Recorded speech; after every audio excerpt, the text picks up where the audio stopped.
Oke, puji nama Tuhan. Shalom jemaat televisi yang Tuhan Yesus kasihi. Ada shalom. Kita menyambut dengan sukacita kehadiran saudara-saudari yang bertumbuh, yang beribadah di rumah Tuhan ini. Mari sebelum kita masuk di dalam penyembahan, mari kita undang Tuhan Yesus. Mari kita undang kedaulatan Allah Roh Kudus berperkara berkarya. Kami mengucap syukur Bapa untuk kasih setia Tuhan yang tidak pernah berkesudahan di dalam langkah kehidupan kami.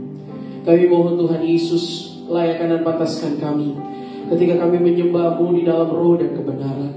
Sehingga kasih kuasa Tuhan, urapan damai sejahtera Tuhan yang berperkara yang berkarya di dalam langkah kehidupan kami. Mari Tuhan Yesus berkati kami. Mari Tuhan Yesus tenggelamkan kami.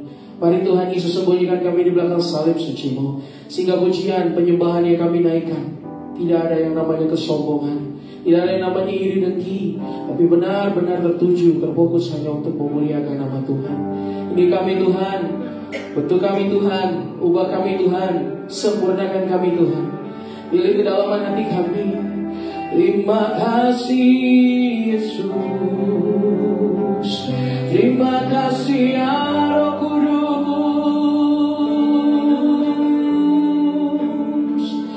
Haleluya. Tenggelamkan kami Bapa,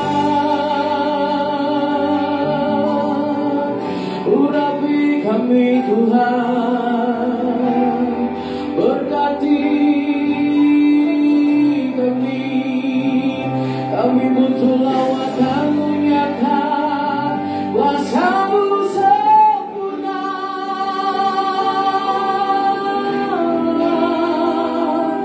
dalam hidup kami. Pegang tangan ini Yesus. Terima kasih ya Roh Kudus. Terima kasih Tuhan Yesusku. Engkau baik.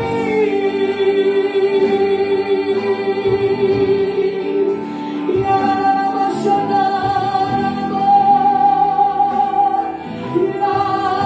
ya Rabbana, ya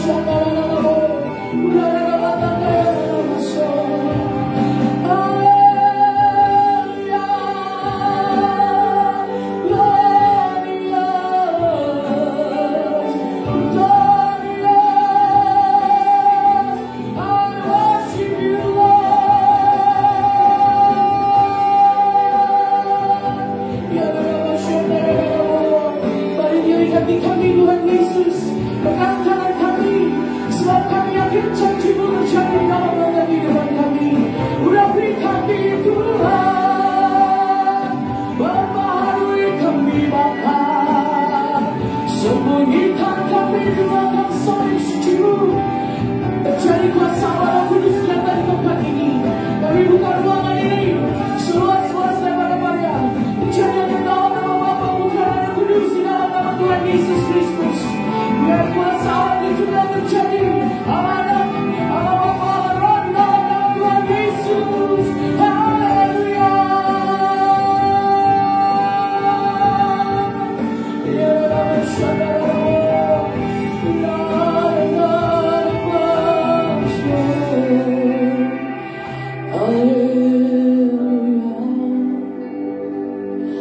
Haleluya.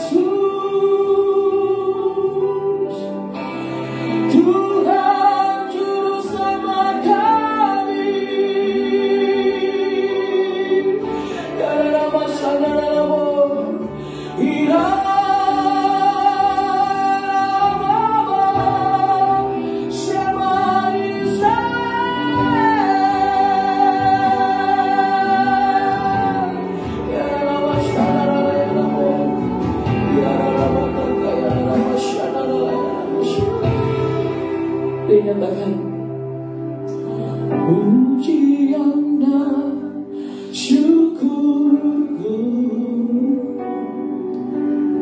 ku bawa padamu. Dengan rendah hati kami datang padamu. Dengan rendah hati ku persembahkan. Sadar bila kami ada Tuhan, itu sebabkan kuat kami. Sadar bila ku ada, hanya karena anugerah-Mu nyata, hanya karena anugerah,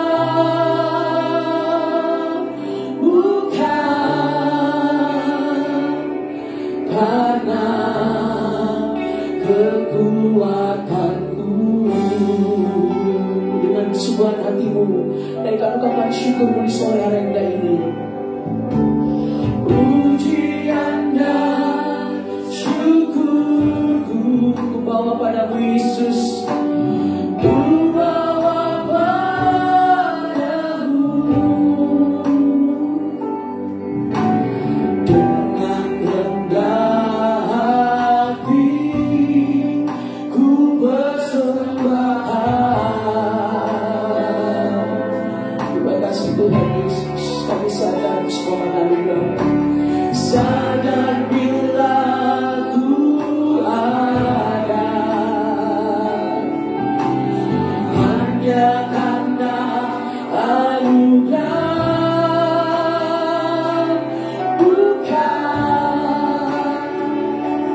karena kekuatanku. Nyatakan dengan imanmu.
ciptakanku dalam kebesaran-Mu. Amin. Kami sadar Tuhan Yesus, ku tahu hidupku berharga di mata-Mu.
Tuhan yang memampukan kami. Dan sekarang kami terima janji-Mu di dalam langkah kehidupan kami. Kau berfirman, Aku akan menyertai kau sampai kepada akhir zaman itu, ya dan amin Tuhan. Kami tidak tahu akan ada apa yang di depan kami, tapi kami mau percaya dengan iman bahwa janji Allah digenapi, bahwa janji Yesus dimeteraikan di dalam langkah kehidupan kami. Dan hari ini, detik ini, kami berikan diri kami, hidup kami, hati kami, biar Tuhan protek, biar restorasi terjadi di dalam langkah kehidupan kami, biar integritas Tuhan Yesus terjadi nyata di dalam setiap langkah kehidupan kami. Kami siap melompat buatmu, kami siap memuji Tuhan lebih dahsyat lagi. Kami akan nyatakan bahwa Engkaulah Tuhan kami, Allah kami. Terima kasih Tuhan Yesus. Umat Tuhan yang sudah terima janjinya, mari nyatakan amin. Kita boleh berikan tepuk tangan yang meriah buat Tuhan Yesus. Kita terus kanan kiri, depan belakang kita. Kita nyatakan Tuhan Yesus baik bagimu dan bagiku. Amin.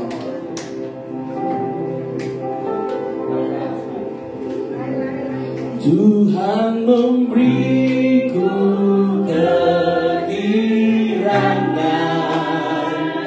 dan sukacita melimpah.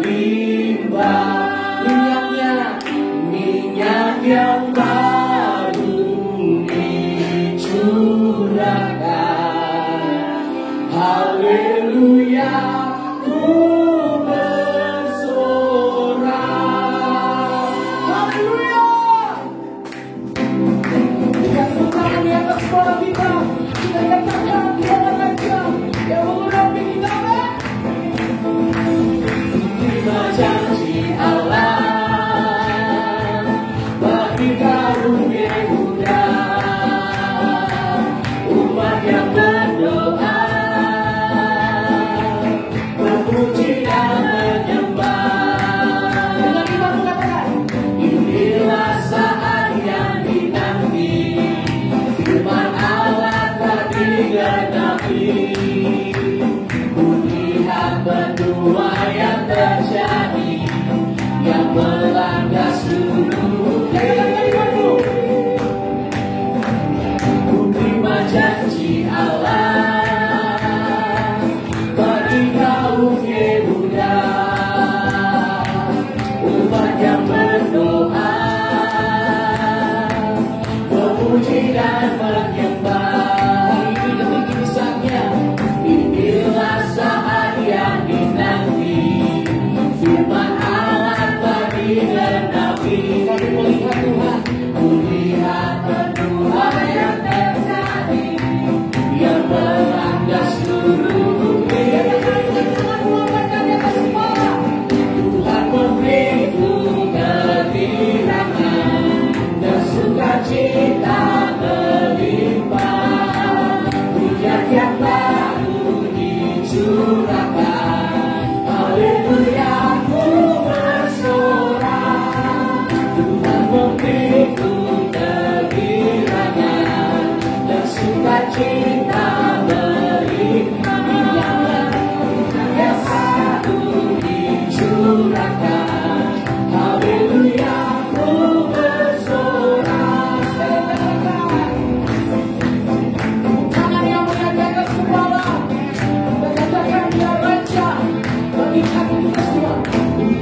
Soraklah haleluya, soraklah haleluya, haleluya.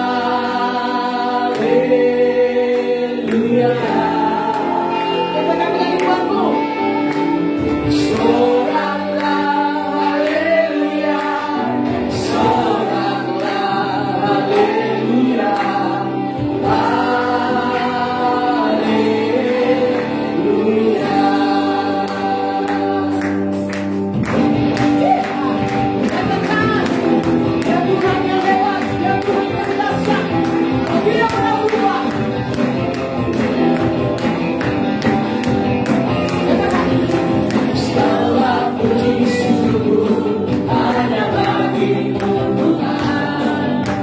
sebab Kau yang layak dipuja.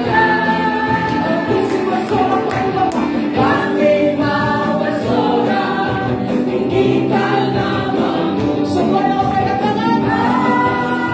Haleluya. Segala puji syukur hanya bagi-Mu Tuhan, sebab Kau yang layak dipuja. Provinsi bersorak, yes, bersorak, tinggikan nama-Mu. Haleluya.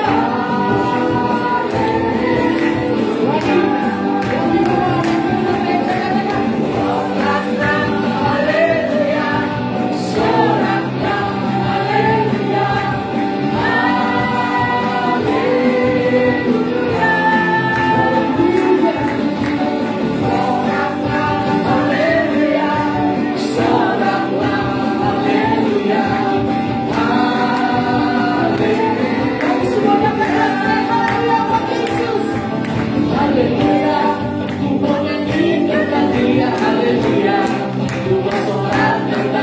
haleluya.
Kita akan masuk di dalam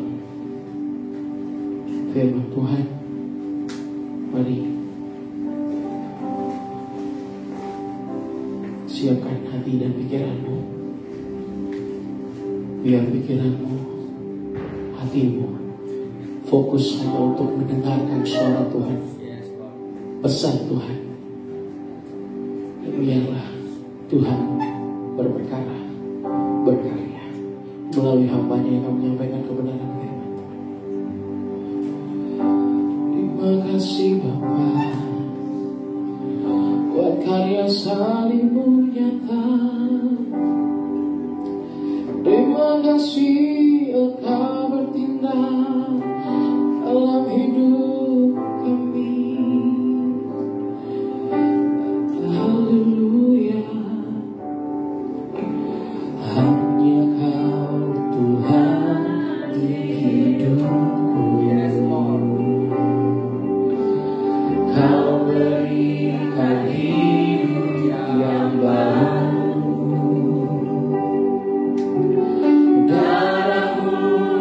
menyucikan, pulihkan hatiku.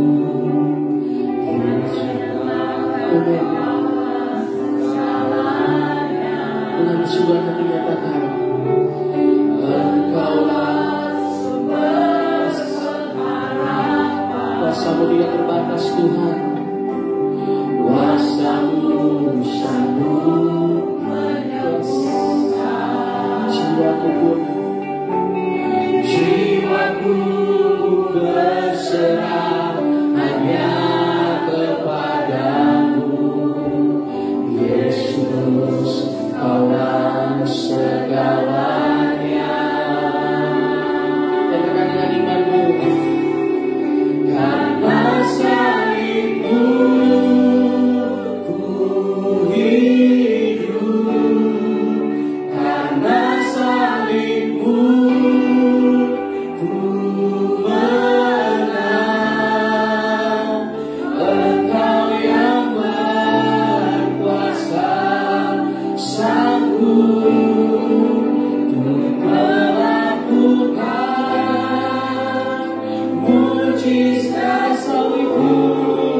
Karena salibmu ku hidup, karena salibmu ku menang. Engkau yang berkuasa, sanggup untuk melakukan mujizat-Mu di hidupku. Kami sadar Tuhan Yesus, semua bukan karena Tuhan dan karena kami, tapi karena Engkau.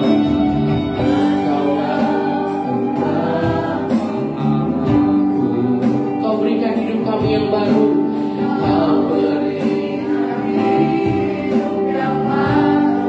Darah-Mu menyucikan, darah-Mu menyucikan, pulihkan hatiku. Menyatakan Kau segalanya. Engkaulah sumber pengharapan kami Tuhan. Engkaulah sumber pengharapan. Kuasa-Mu sanggup, kuasa-Mu sanggup menyembuhkan. Jiwa kami berserah, jiwaku berserah hanya kepadamu, Yesus. Yesus, Kaulah segalanya. Karena salibmu ku hidup, karena salibmu ku menang.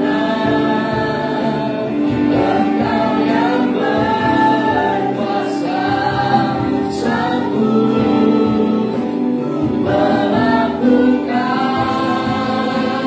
mujizat pada salibmu. Karena salibmu, Yesusku, karena salibmu,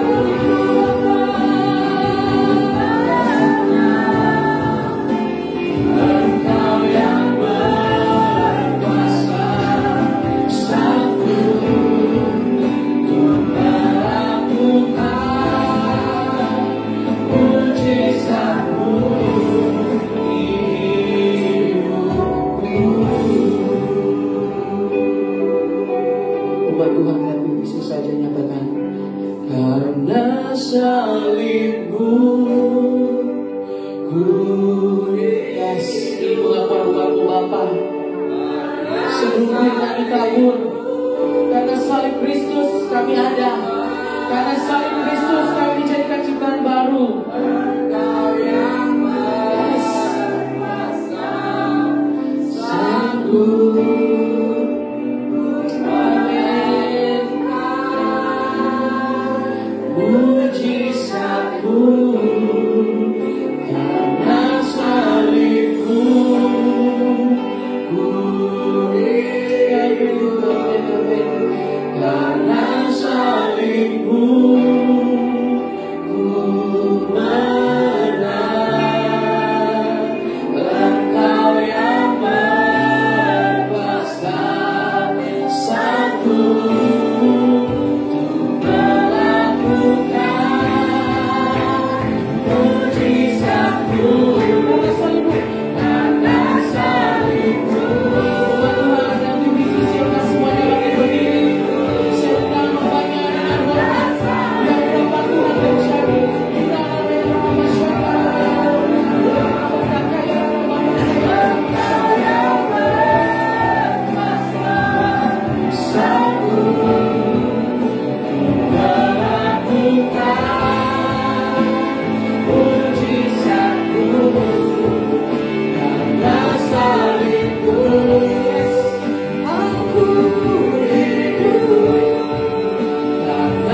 saat ini karena kemurahan Tuhan. Amin. Engkau Tuhan di hidup kami, Engkau Tuhan yang membuat kami berjalan bersamamu. Engkau Tuhan yang mengajari kami step by step dalam kehidupan kami, sampai pada akhirnya kami ada di saat ini. Karena kami percaya Engkau tidak pernah meninggalkan kami. Karena itu ya Tuhan, sore hari ini di dalam kerendahan hati kami datang ke hadapan-Mu. Biarlah kiranya setiap kebenaran-Mu boleh memerdekakan kami, boleh menguatkan kami di dalam Engkau. Terima kasih Tuhan. Berkati pemberitaan firman-Mu baik bagi jemaat-Mu yang ada di tempat ini maupun dimanapun berada. Kami percaya tanah hati kami menjadi tanah hati yang subur. Dalam nama Yesus Kristus kami berdoa. Amin. Silakan duduk.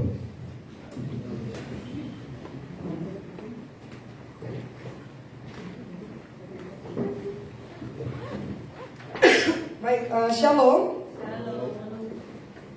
Shalom kepada jemaat di tempat ini maupun jemaat yang dari rumah. Mengucap syukur hari ini ada di tempat ini. Ini pertama kalinya saya ada di tempat ini.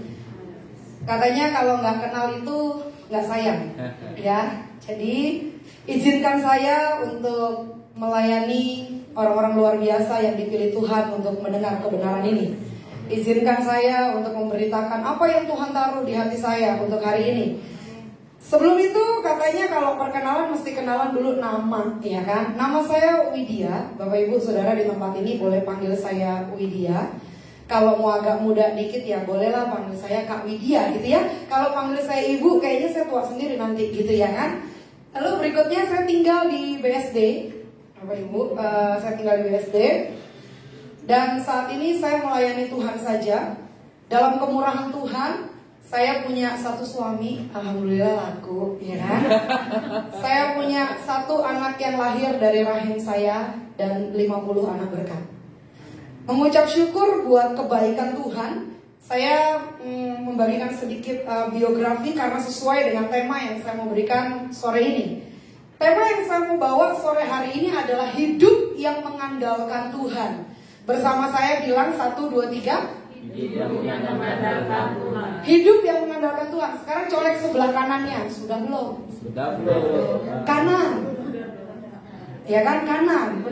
Udah belum gitu kan? Yang dicolek sekarang colek balik. Emang kamu udah? Emang kamu udah ya? Ya kan, kalau ditanya, kalau kita dengar kalimat hidup yang mengandalkan Tuhan, semua orang Kristen merasa bahwa dia mengandalkan Tuhan, betul? Semua orang Kristen merasa gue udah kok ngandalin Tuhan. Tapi ketika kita berjumpa dengan masalah, kita tanya sama Tuhan, mana janji manismu menyertaiku sepanjang masa. Jadi ketika kita dalam keadaan hidup yang baik-baik saja, ketika hidup oke-oke saja, kita bisa nyanyi it's everything is gonna be okay, gitu kan? Enak ketika hidup baik-baik saja kita bisa nyanyi begitu. Tapi ketika hidup berubah menjadi seperti apa yang tidak kita inginkan, ketika kita ada di posisi yang sulit, pertanyaan saya sederhana, betulkah kita masih mengandalkan Tuhan? Kadang manusia itu butuh terhimpit, kepepet sampai mentok nggak tahu mau kemana, baru dia ku angkat tangan sebagai tanda penyerahanku. Kalau nggak mentok dia tidak menyerah. Bahkan kadang ke gereja juga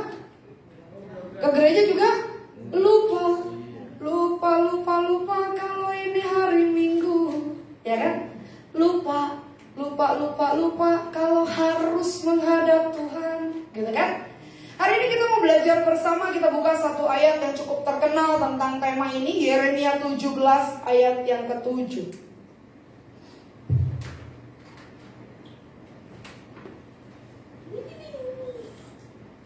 Yeremia 17 ayat yang ke-7.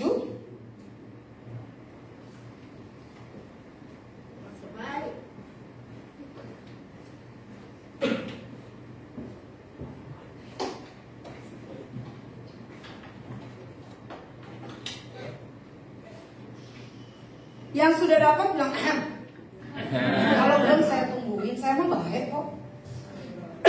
Saya tungguin sampai semua dapat, ya kan?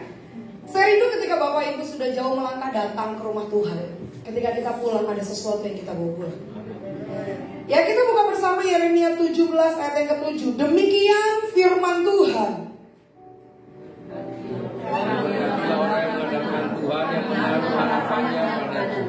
Diberkatilah orang yang mengandalkan Tuhan dan menaruh harapannya pada Tuhan. Berapa banyak Bapak Ibu di tempat ini yang masih punya harapan yang belum tergapai? Banyak. Yang usianya sudah di atas 50 aja, yang udah setengah abad aja, masih ada gak harapan? Masih banyak. Apalagi anak bocah. Ya kalau yang sudah setengah abad aja masih berharap, apalagi anak-anak. Ayat ini berlaku bagi segala usia. Ayat ini masih sangat penting buat segala usia. Ketika saya mendapatkan tema ini Bapak Ibu, ketika saya diberi Tuhan ayat ini, saya bertanya kepada Tuhan, Tuhan, bukannya ayat ini udah sering ya dikhotbahin?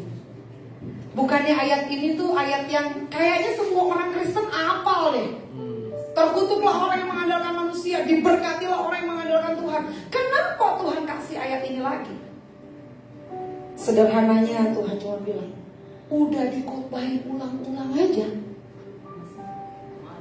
Mohon maaf nih, udah dikhotbahin berulang-ulang aja, kita gagal melakukannya. Betul? Ya. Betul? Udah dikhotbahin ulang-ulang aja masih gagal mani. Karena firman Tuhan tidak pernah sama apa yang kita pernah dengar dengan apa yang sedang kita dengar dan akan kita dengar. Karena saya percaya firman Tuhan selalu baru setiap hari. Kita lihat yang pertama, apa sih arti mengandalkan? Aku mengandalkan si A.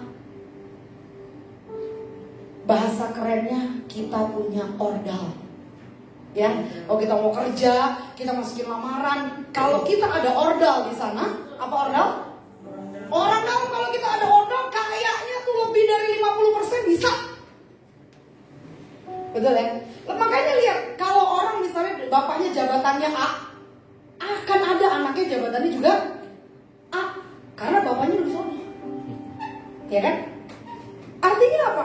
Mengandalkan. Bicara tentang kita menaruh harapan kita. Nah, persoalannya sekarang, kita mau belajar ada 3 ciri orang yang hidupnya mengandalkan Tuhan. Kalau dari 3 ciri ini kita nggak masuk di dalamnya, kalau di antara 3 ciri ini kita nggak ada, ayo kita tanya, siapa yang sebenarnya kita andalkan? Ayo kita pikirkan baik-baik. Siapa yang sebenarnya ada dalam hati dan pikiran saya setiap kali saya berjumpa dengan persoalan? Kita lihat yang pertama, ciri orang yang mengandalkan Tuhan dimulai dengan kalimat yang pertama yang Tuhan kasih ketika saya memberitakan firman, ketika saya mempersiapkan firman ini adalah belajar untuk percaya caranya Tuhan. Bukan cuma sekedar percaya Tuhan pasti tolong, bukan cuma sekedar percaya bahwa Tuhan pasti buat mujizat. Mungkin kita bisa nyanyi, aku percaya Tuhan. Mungkin kita bisa bilang, aku masih punya Tuhan. Itu artinya punya pengharapan. Kita percaya, saya punya Tuhan. Tapi seringkali kita gak percaya pada caranya Tuhan. Ini yang pertama. Orang yang mengandalkan Tuhan dimulai dari orang yang percaya pada caranya Tuhan, bukan pada cara yang kita mau. Masalahnya tuh kita kayak lagunya artis. Yang ku mau hanya begini, robahlah semua jadi yang ku mau, karena ku ingin semua berjalan seperti yang ku mau. Tuhan tahu gak sih kerinduan kita? Tuhan tahu gak harapan kita? Tuhan tahu gak mimpi kita? Tahu. Pertanyaan kedua, Tuhan punya tujuan gak ketika Dia menciptakan kita? Iya. Dikatakan dalam sebuah pujian, Kau diciptakan dalam kemuliaan. Wow. Orang-orang yang diciptakan dalam kemuliaan 10 dikatakan Tuhan punya tujuan yang ilahi untuk menciptakan kita. Ketika kita berjumpa dengan masalah, seringkali kita lupa pada tujuan ini. Seringkali kita lupa bahwa Tuhan punya rencana. Kita lupa ini. Satu ketika bicara tentang belajar percaya pada caranya Tuhan, Tuhan ingetin saya tentang janda Sarfat. Bapak Ibu, ketika kita belajar tentang janda Sarfat, apa sih yang terjadi dengan seorang yang namanya janda Sarfat ini di kisah Alkitab? Alkitab bilang ini adalah seorang janda yang hidup dengan anak-anaknya, dan yang tersisa yang dia miliki adalah segenggam tepung dalam buli-buli dan sedikit minyak. Betul ya, segenggam tepung dan sedikit minyak dalam buli-buli, cuman itu modalnya. Lalu Alkitab bilang apa? Lalu ia akan memasak untuk anak-anaknya, kemudian mereka akan mati. Apal tuh berarti yang itu ya, apal ya. Tiba-tiba Tuhan menyuruh nabinya yang juga ngalamin kekeringan yang sama, yang juga lapar, mendatangi si janda Sarfat. Nabinya bilang apa? Oke, bikin dong roti bundar 2-3 biji, tapi bikinin dulu buat gue. Mohon maaf nih, situ agak sadis ya. Tadi kan Siti udah bilang, yang gue punya tinggal segenggam tepung dan sedikit minyak dalam buli-buli. Artinya kalau gue bikin dikit doang tuh buat anak gue, terus gue mati. Tega ya situ minta. Nah, gitu. Realnya manusia bisa ngomong gitu.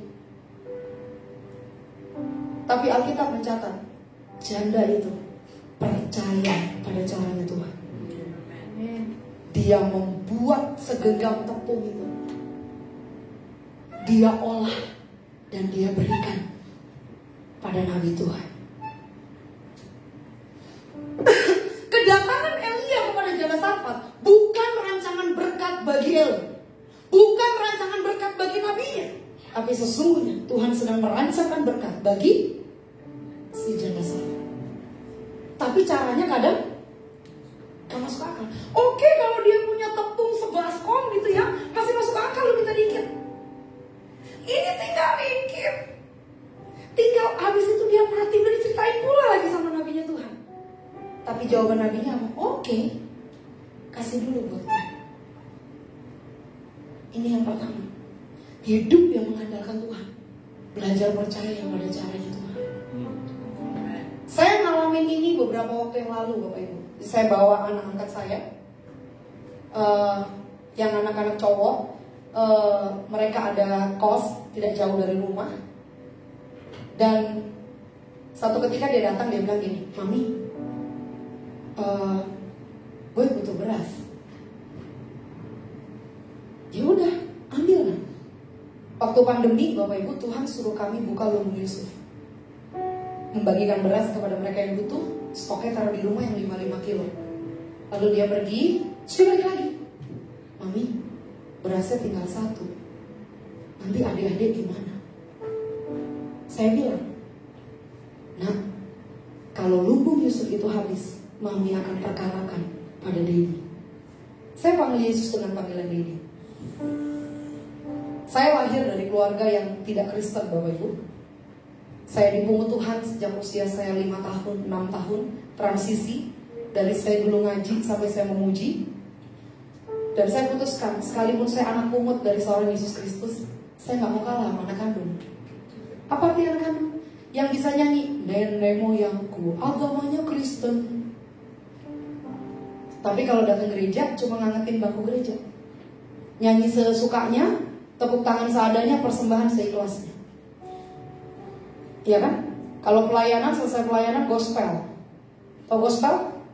Gosip seputar pelayan. Itu tadi pelayan. Singer gaya mau cantik, mau kelihatan. Betul? Betul? Lalu hari itu ketika anak saya bilang bahwa Mami, berasnya tinggal 1, saya cuma bilang, nah, Mami akan berteriak kepada Dedi supaya Dedi berkati kita. Sejak saya jadi Kristen, saya panggil Yesus dengan panggilan Dedi. Kata bahasa Inggris pertama yang saya tahu. Lalu singkat cerita, Beras itu dibawanya pulang dengan wajah sedih. Karena dia berpikir habis nih kan. Lalu setelah itu malam kami pergi. Dan ketika kami mendatangi satu tempat Bapak Ibu, ada seorang laki-laki mendatangi kami dengan sebuah plastik digenggam begini, kira-kira berasnya isinya segini. Dia datangi anak saya ini dan berkata, "Bang, boleh nggak tolong bayarin beras saya?" Pagi persoalannya beras, malam, terima kasih, malam persoalannya beras. Ini kenapa sih?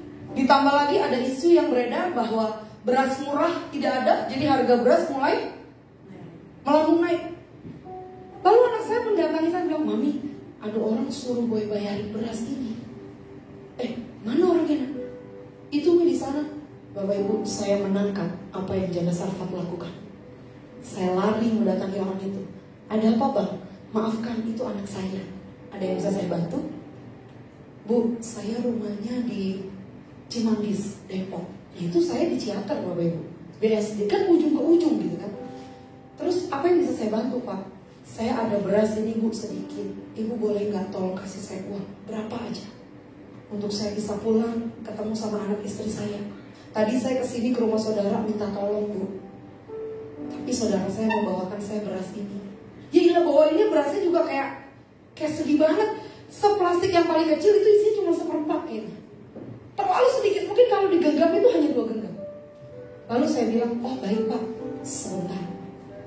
Saya ambil tas, saya ambil uang, saya kasih sama orang ini. Saya bilang, "Ini Pak, ambillah berkat ini dan bawalah pulang beras ini." Lalu dia kaget dan dia bilang, "Bu, ini banyak sekali." "Gak apa-apa Pak, saya percaya minimal itu bisa membuat Bapak cukup sampai di rumah." Lalu kami pulang. Saat itu saya menangkap apa yang Janda Sarfat lakukan. Saya belajar percaya pada rencananya Tuhan. Dedi tahu apapun tentang hidup kami. Saya cuma bilang, Dedi tahu kapan waktunya Dedi harus isi tulung Yusuf. Dedi yang suruh, Dedi yang kerjain. Lalu pagi itu saya cek rekening, di rekening ada 142.000. Tiba-tiba suami saya bilang, "Sayang, aku gak ada pegangan sama sekali. Boleh gak transferin aku karena aku mau pelayanan?" Saya bilang, "Ya Be, siap." Suami saya guru Bapak Ibu. Tapi kalau minggu pagi beliau membantu satu gereja untuk main musik. Jadi saya transfer ke beliau 100.000. Sisalah 42.000. Lalu kami pun pelayanan. Di perjalanan saya bilang sama anak-anak saya, "Hari ini kita gak makan di luar ya?" "Iya Mi, iya." Anak saya ini jawabannya gak pernah lain. Jawabannya cuma 2 kata. "Iya Mi, iya." Mereka juga gak nanya, cuman jawabnya apa? Iya. "Iya Mi, iya." Lalu sebagai orang tua saya tetap sedih. Saya tidak pernah men-setting anak-anak saya kalau saya khotbah saya pulang dapat amplop. Tidak pernah. That's why amplop itu tidak pernah saya hitung ketika saya tidak ada uang. Saya gak pernah berpikir, "Oh besok saya pelayanan, besok saya dapat duit." No. Itu sebabnya ketika Bapak Ibu undang Widya Ratna, Bapak Ibu gak perlu takut tentang hal itu. Artinya apa? Buat saya gak pusing. Sorga terlalu cukup untuk memberkati saya. Lalu saat itu dalam semangat perjalanan mau khotbah pagi nih. Temanya apa? Tuhan yang layak dipercaya. Duit tinggal 42.000. Di tas ada uang 2 lembar buat persembahan. Gua tahu banget tuh gereja itu sekali persembahan 2 selesai. Ya kan? Menjelang detik-detik sampai di gereja, saya iseng buka handphone. Saya tidak tahu ini orang dari mana tahu nomor saya. Dia cuma bilang gini, "Bu Widya, saya ada transfer sedikit berkat buat ibu dan anak-anak." Dan Bapak Ibu tahu ketika saya buka, itu cukup untuk membeli 20 karung beras yang 5 kilo itu. Dan bisa untuk makan siang dengan anak saya. Artinya belajar percaya pada caranya Tuhan. Gak usah itu, saya sepatu rusak aja Dedi. Sepatu.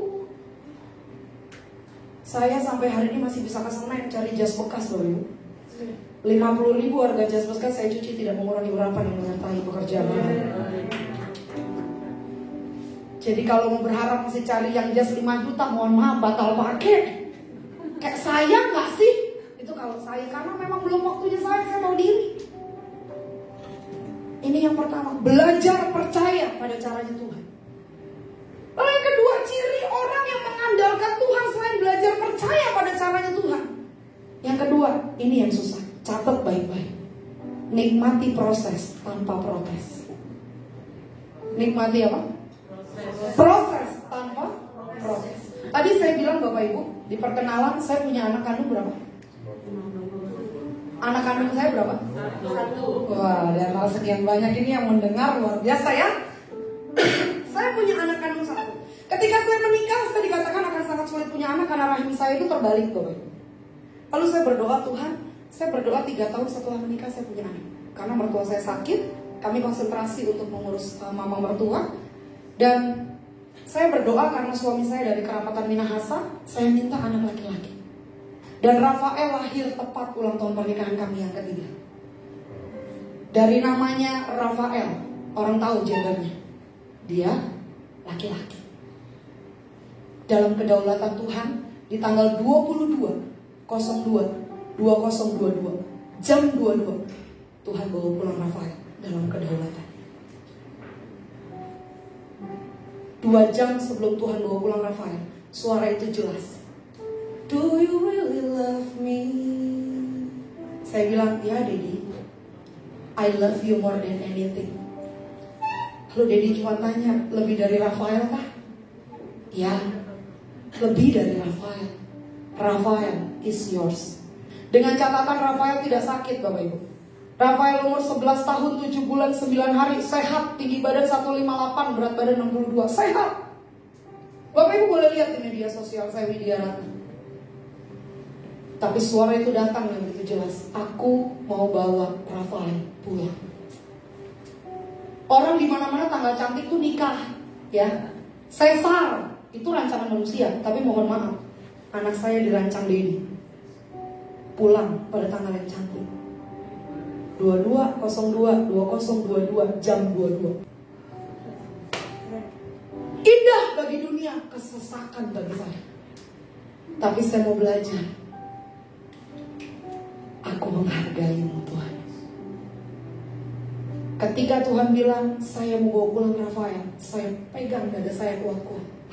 Saya bilang, Daddy, please bantu saya melewati semua ini. Saya mau menikmati setiap proses tanpa protes. Seperti arti kata terima kasih. Kalau Daddy kasih, aku terima. Tapi kalau Daddy minta, aku kasih.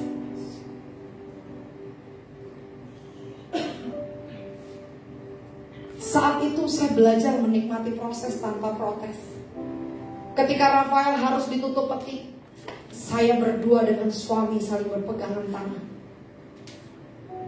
Saya setel lagu di YouTube. Kau penolongku, Kau penghiburku, Roh yang dijanjikan turun dari surga. Saya bergandengan tangan dengan suami saya.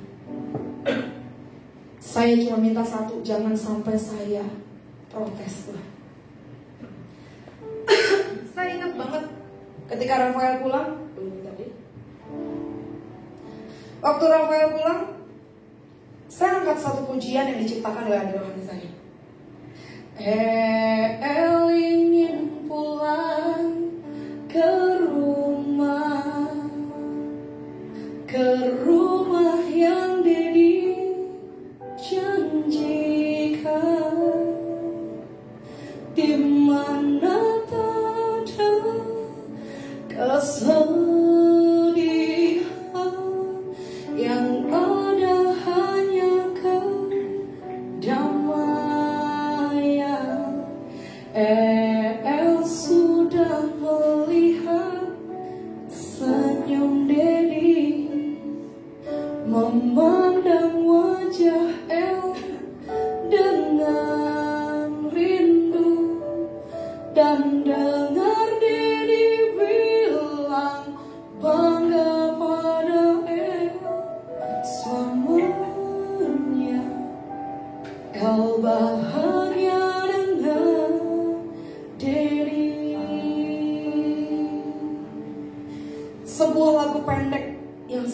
saya nyanyikan selama 3 hari di rumah duka Bapak Ibu.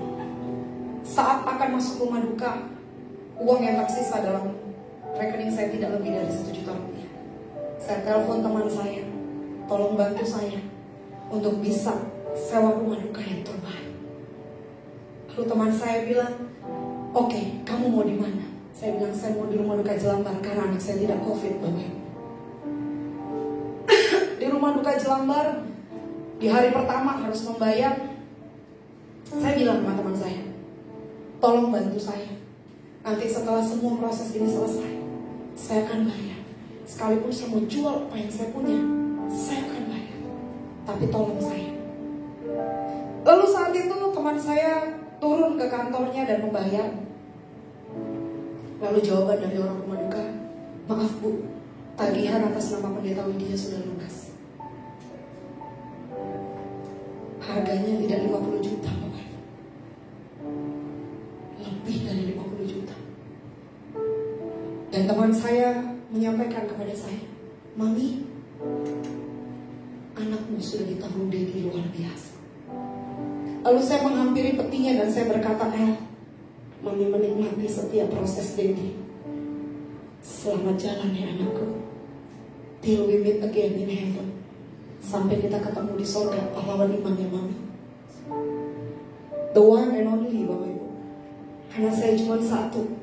Saya masih menjerit kepada Dedi untuk bisa bukakan kandungan saya until now. Saya sudah kehilangan 25 kilo berat badan saya sejak Rafael pulang.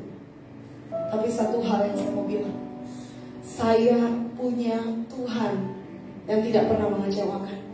Dan ruang duka Rafael sampai hari ini sedang memuliakan anak-anak untuk bisa menjadi sarjana pendidikan agama Kristen. Karena uang dukanya tersisa, 5 orang anak sedang kuliah saat ini dengan uang duka anak, dengan uang duka anak saya. Saya bilang sama mereka, lihat adik kalian, bahkan ketika dia sudah di surga, dia tetap bisa jadi berkat bagi banyak orang.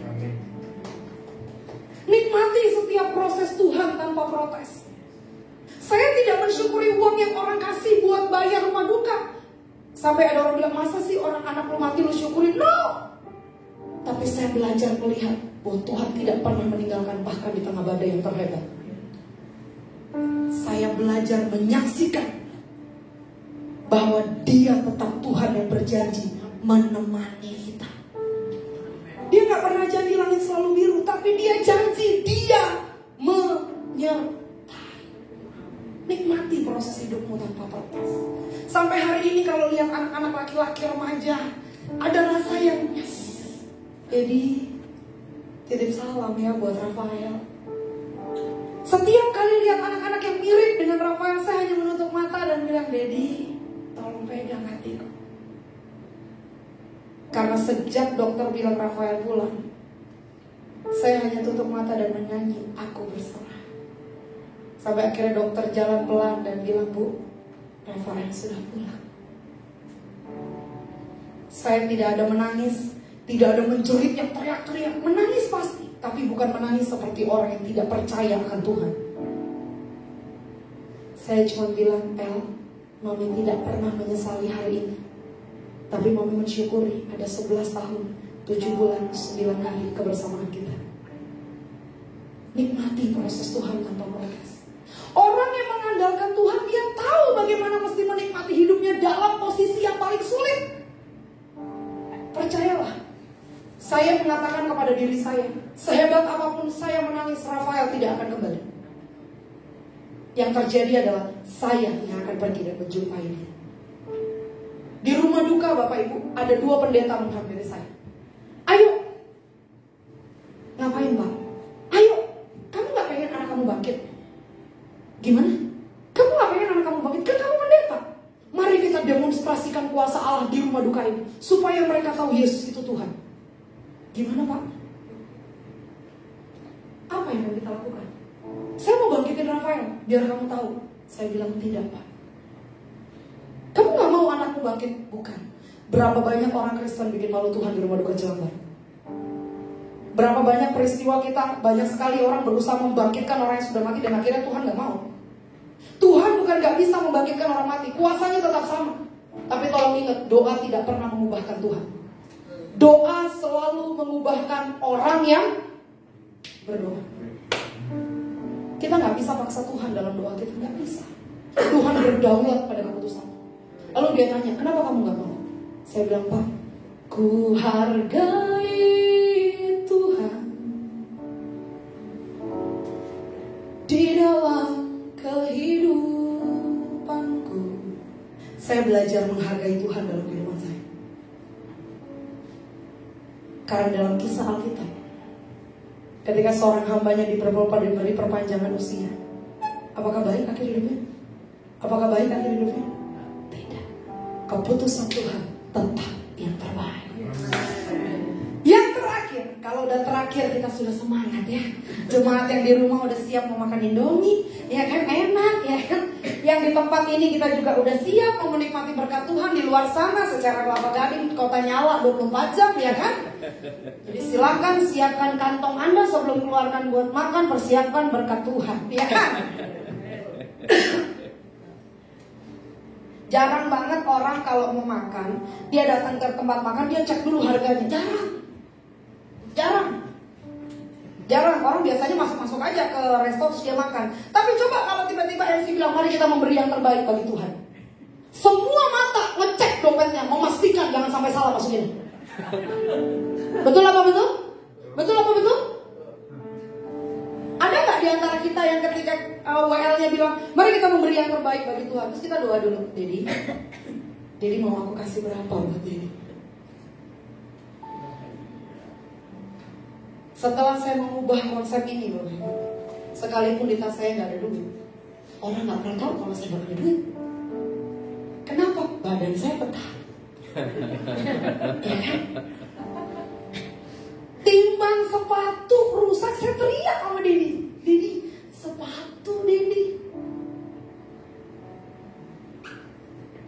Pelayanan butuh kendaraan Dedi, mau pelayanan Dedi butuh kendaraan. Bahkan handphone Bapak Ibu. Saya ini anak yang apapun saya ngomong sama Dedi butuh handphone. Jadi canggihnya handphone tetap canggihnya handphone, gua aja tetap gaptek. Lah kan canggihnya berkat Tuhan, gapteknya sama gua.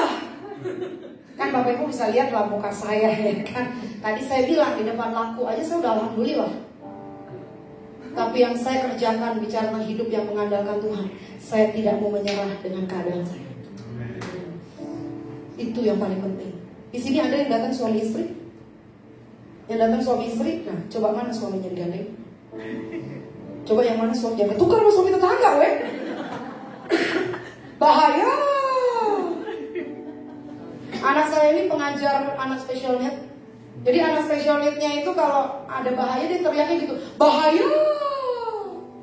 Karena hari-hari ini penyakit yang sering terjadi, pasangan lupa sama pasangan aslinya, lupa pulang ke rumahnya, ya kan?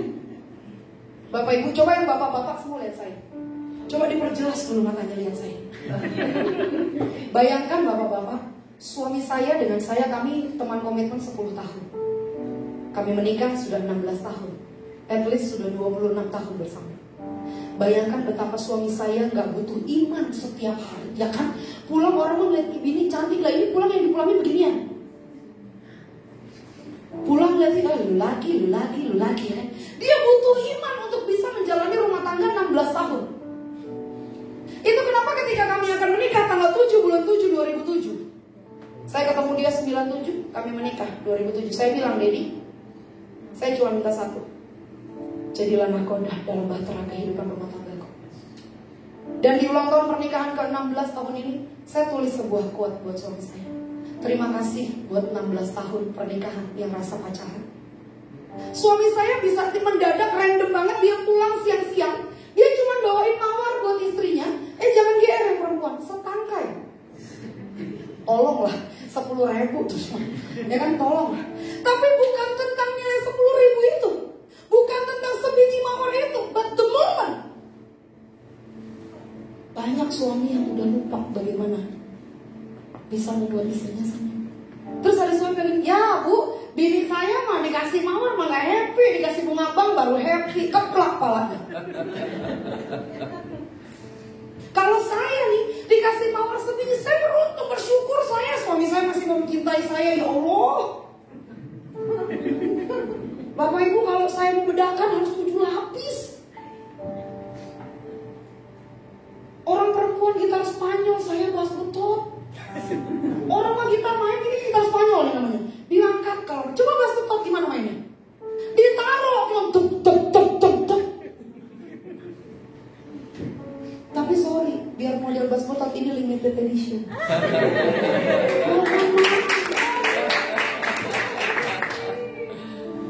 Dulu suami saya melamar saya cuma kasih satu syarat.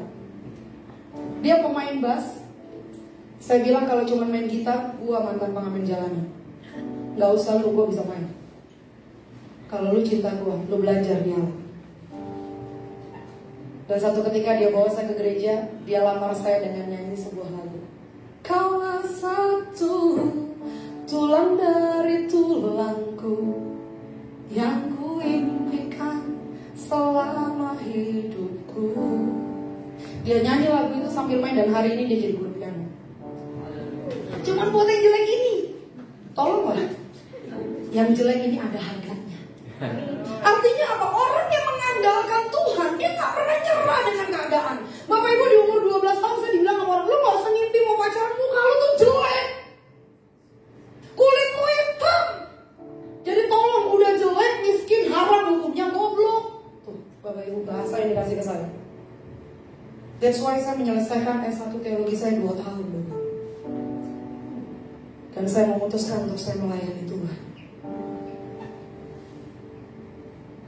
Buat saya secara pribadi, saya tahu saya punya Tuhan. Saya tahu saya punya Tuhan yang selalu saya andalkan. Tapi Tuhan juga mau saya bekerja sama dengan beliau. Artinya apa? Apapun keadaannya, lu gak boleh nyerah. Ada banyak orang di dunia ini, apalagi khususnya generasi Z. Bapak Ibu, anak Bapak Ibu itu generasi Z. Generasi Z gak bisa kena pressure, gak bisa kena tekanan. Kalau dulu kita ada istilah makin dihambat, makin merambat. Itu kita guys. Anak Z, kalau bisa lu semua pergi dari rumah dia sendirian di rumah, betul? Mereka gak bisa dapat tekanan. That's why engkau perlu tanamkan Tuhan dalam hidup mereka. Karena sekarang setan pun bisa bergerak lewat benda ini. Generasi kita hilang karena ini. Yuk, sore hari ini jangan pernah menyerah dengan keadaan hidup kita. Seberat apapun, saya percaya bahwa Tuhan sudah mengukur kemampuan kita. Ketika Tuhan bawa pulang Rafael, saya cuma bilang, saya tahu Tuhan yang paling tahu tentang saya. Ketika semua keluarga bilang, kenapa sih? Saya cuma jawab, Dedi sudah bawa Rafael pulang. Dan ketika akan tulis ayat di batu nisan, kami berkumpul berdoa bersama. Detik akan mencetak batu nisan, Tuhan kasih sebuah ayat. Bagaimana tidak aku terharu terhadap dia, bagaimana tidak aku menyayanginya. Ayat itu yang melekat pada batu nisan anak saya sampai hari ini. Itu yang membuat saya tenang. Oh, ketika saya gak nyerah, satu demi satu Tuhan kasih lihat bahwa rencananya lebih indah dari rencana saya. Mari kita bangkit berdiri.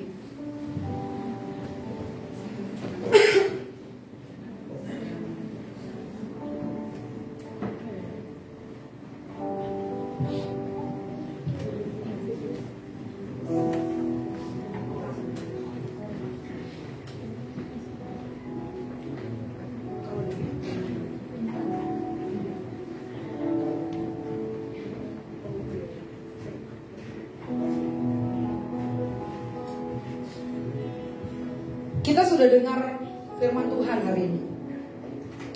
Kita sudah belajar ciri orang-orang yang mengandalkan Tuhan. Mengandalkan Tuhan bukan hanya bicara keadaan baik, tapi kau juga perlu mengandalkan Tuhan bahkan dalam keadaan yang tidak kau mengerti. Di saat hati saya begitu rindu kepada Rafael, saya hanya menutup mata saya dan berkata, Dedi, pegang hatiku. Di saat saya melihat anak-anak saya hidup butuh perhatian saya memeluk mereka. Ketika kami dalam perjuangan untuk tetap bisa bertahan hidup di kota besar, saya bilang sama mereka, Tuhan tidak pernah tinggalkan. Terus berkatakan agar telingamu bilang iman timbul dari belajar percaya dalam segala perkara. Kau Tuhan punya rencana yang lebih besar dari semua yang terpikirkan. Mari katakan apapun yang kau perbuat, apapun yang kau perbuat, kami percaya tak ada maksud jahat, sebab ini kulakukan. Mari dengan tersenyum katakan denganmu Tuhan. Sekali lagi katakan dalam segala perkara. Angkat pujian ini sampai telingamu mendengar. Tuhan punya rencana yang lebih besar dari semua yang terpikirkan. Mari dengan senyumanmu katakan apapun yang kau perbuat. Ini yang kami percaya Tuhan. Tak ada maksud jahat, sebab itu kulakukan semua denganmu Tuhan. Ku tak akan menyerah pada apapun juga, sebelum ku coba semua yang ku bisa.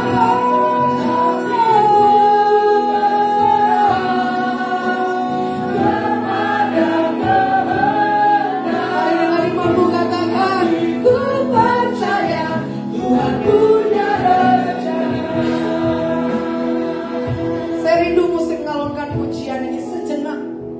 Mari Bapak Ibu masing-masing berdoa, renungkan kebaikan Tuhan. Kalau kau duduk bersama pasanganmu, kau boleh bergandeng tangan. Kalau kau mungkin duduk dengan pasanganmu atau dengan anakmu atau dengan orang yang kau kasihi, kau boleh bergandeng tangan.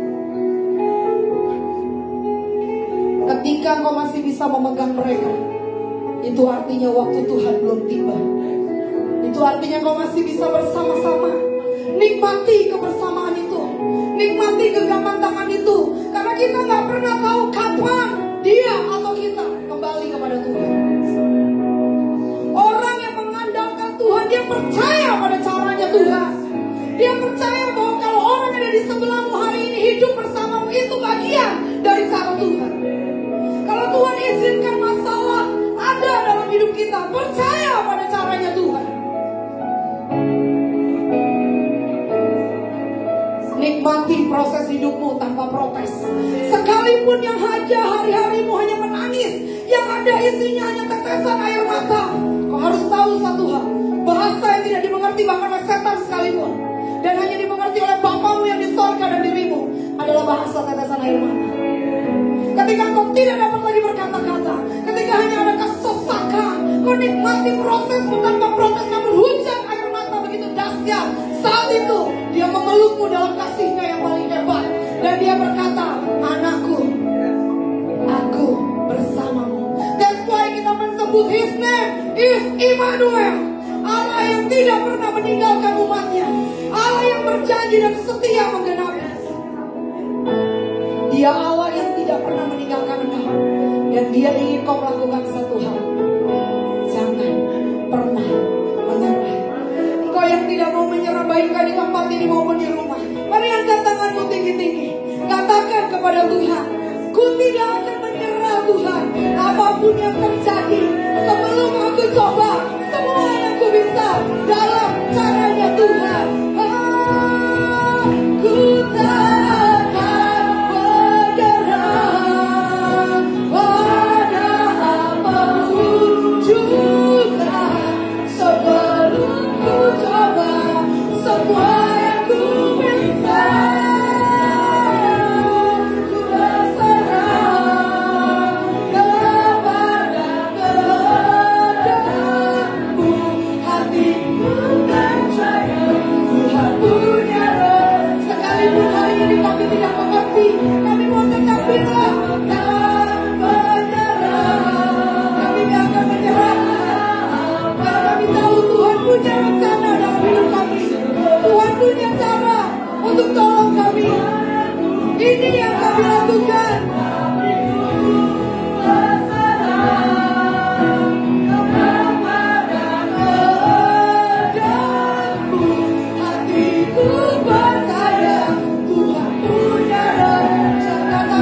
Satu yang kami pahami bahwa Allah kami tidak pernah meninggalkan kami.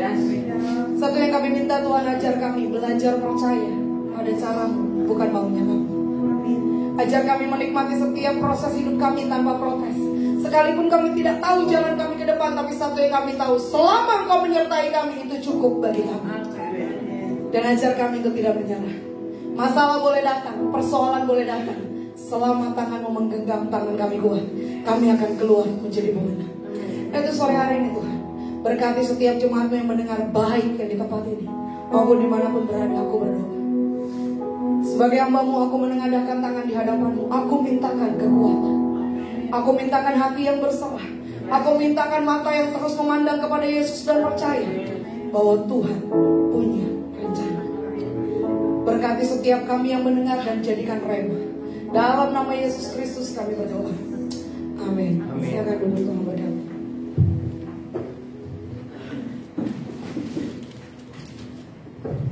Puji nama Tuhan.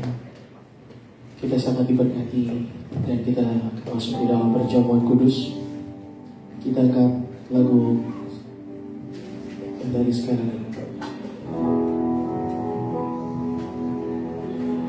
Ku tak akan menyerah pada apapun juga, supaya ku bisa tetap hidup berserah kepada kehendak-Mu. Hatiku percaya Tuhan punya rencana.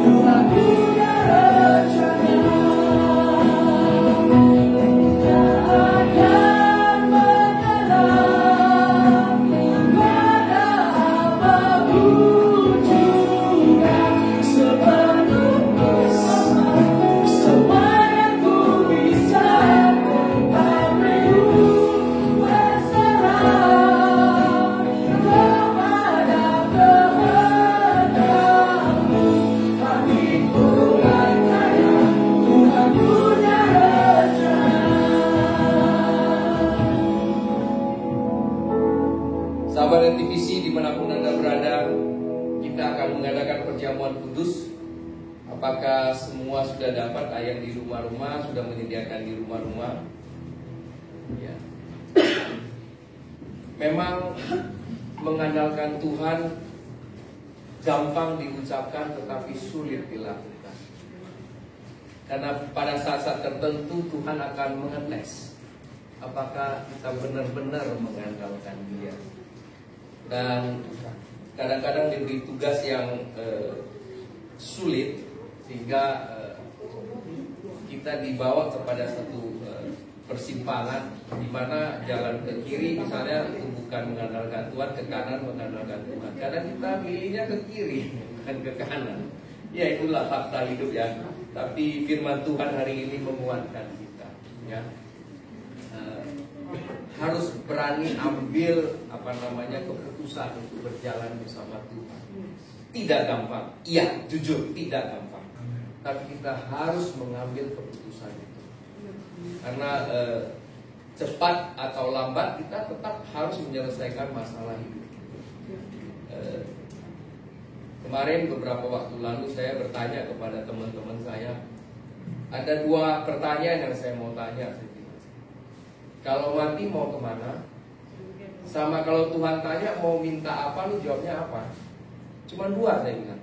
Coba renungkanlah. Nah itulah kehidupan mengikuti Tuhan. Ya, saya bilang kalau Tuhan mau tanya mau minta apa, coba kamu sebut kamu mau minta apa. Pasti paling kamu sebut yang tidak ada hubungannya kepada kehidupan kekal. Kamu pasti minta rumah, mobil, anak, macam-macam, usaha, bla bla bla. Tapi sebenarnya waktu Tuhan tanya, apa yang kamu mau minta dari saya?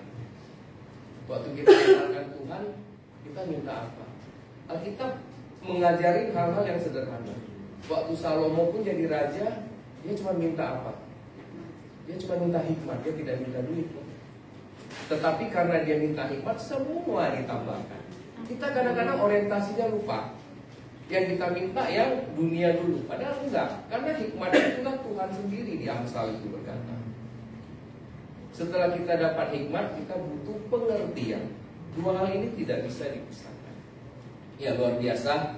Hari ini kita diingatkan tetap mengandalkan Tuhan. Mari kita bangkit berdiri, kita mengadakan perjamuan kudus. Anak-anak juga boleh makan, tapi diangkat orang tuanya. Nanti setelah itu diberikan kepada anaknya. Mari kita angkat roti. Dan ketika mereka sedang makan, Yesus mengambil roti, mengucap berkat, memecah-mecahkannya lalu memberikannya kepada murid-muridnya dan berkata, ambillah, makanlah, inilah tubuhku. Tubuh Yesus dihancurkan di atas kayu salib. Dengan bilur-bilurnya, maka kita akan menjadi sembuh. Dalam nama Tuhan Yesus, mari kita makan bersama-sama.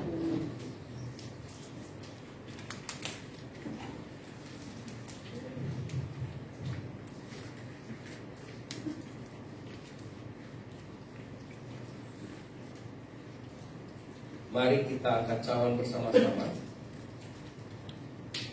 Sesudah itu ia mengambil cawan, mengucap syukur, lalu memberikannya kepada mereka dan berkata, minumlah kamu semua dari cawan ini, sebab inilah darahku, darah perjanjian yang ditumpahkan bagi banyak orang untuk pengampunan dosa.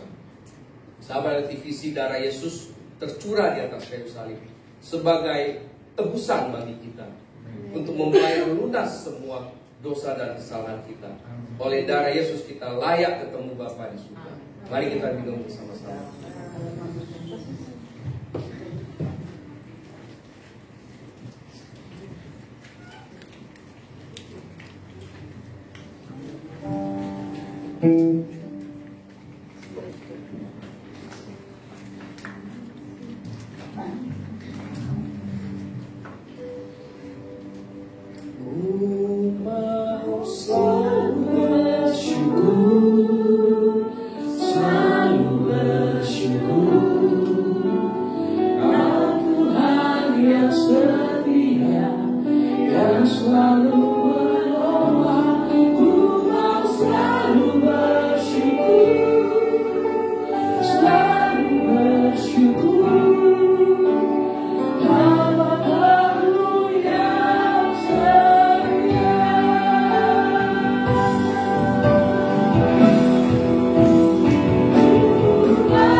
Janji-janji yang diberikan kepada kami. Kami bersyukur kami bisa dipercaya untuk melakukan ibadah ini. Tuhan, kami mau berdoa untuk hamba-Mu Ibu Pendeta Widya yang melayani kami. Di tengah-tengah kesetiaannya terhadap Engkau Tuhan, dalam keadaan apapun dia berjalan mengandalkan. Kami sangat percaya Tuhan selalu menuntun, memberikan hikmat, pengertian, pernyataan, pewahyuan kepada hamba. Kiranya keluarganya Kau memberkati Tuhan, termasuk anak-anak angkatnya Tuhan. Biarlah kemanapun dia berjalan melayani Engkau selalu diberikan pewahyuan yang baru, sehingga ada banyak anak-anak Tuhan yang bisa dilepaskan, disembuhkan, dimerdekakan. Terima kasih Tuhan. Aku juga mau berdoa untuk bangsa kami Indonesia yang masuk tahun-tahun politik untuk pemilihan presiden, wakil presiden, anggota DPR, bahkan seluruh kepala daerah. Momen-momen yang sangat penting ini Tuhan, kami berdoa, kami perlu pertolongan Tuhan. Tuhanlah yang memberikan kami keamanan, memberikan kami damai sejahtera di Indonesia. Oleh sebab itu kami berdoa semua pemimpin yang terlibat di dalam pesta demokrasi ini, biarlah Tuhan curahkan roh damai sejahtera kepada mereka semua. Biarlah hati mereka mengandalkan Tuhan di dalam pesta demokrasi ini, agar pesta demokrasi ini bisa menghasilkan presiden dan wakil presiden yang cinta kepada rakyatnya, yang mau melakukan pembangunan untuk kepentingan rakyat, fokus kepada kesejahteraan rakyat di seluruh Indonesia. Tuhan, Kau munculkan pemimpin-pemimpin yang berhati hamba, sehingga pemimpin yang benar-benar mau turun ke bawah melayani rakyatnya. Terima kasih Tuhan, terima kasih. Kami juga berdoa untuk Presiden Wakil Presiden saat ini, TNI, Polri, dan seluruh jajarannya, semua kepala daerah Tuhan yang terlibat, yang masih menjabat. Kau beri hikmat untuk memimpin sampai akhir masa jabatan, sehingga semua berada dalam keadaan damai. Ekonomi bertumbuh Tuhan. Semua rakyat tidak sulit untuk mencari ekonomi untuk berbisnis Tuhan, sehingga semua bisa berjalan dengan baik. Terlebih juga untuk semua sahabat LTVC kami berdoa. Kami sangat percaya semua sahabat LTVC dimanapun berada yang menyaksikan ibadah kami, Tuhan senantiasa melawat semua sahabat LTVC. Yang terikat dilepaskan di dalam nama Tuhan Yesus Kristus. Yang punya beban Tuhan berikan kelegaan. Yang sakit Tuhan sembuhkan. Yang butuh berkat dari surga Tuhan curahkan berkat dari surga. Untuk studi anak-anaknya juga Tuhan, kami percaya Tuhan menuntun semuanya. Berikan kecerdasan kepada anak-anak semua di sini, agar anak-anak yang diberi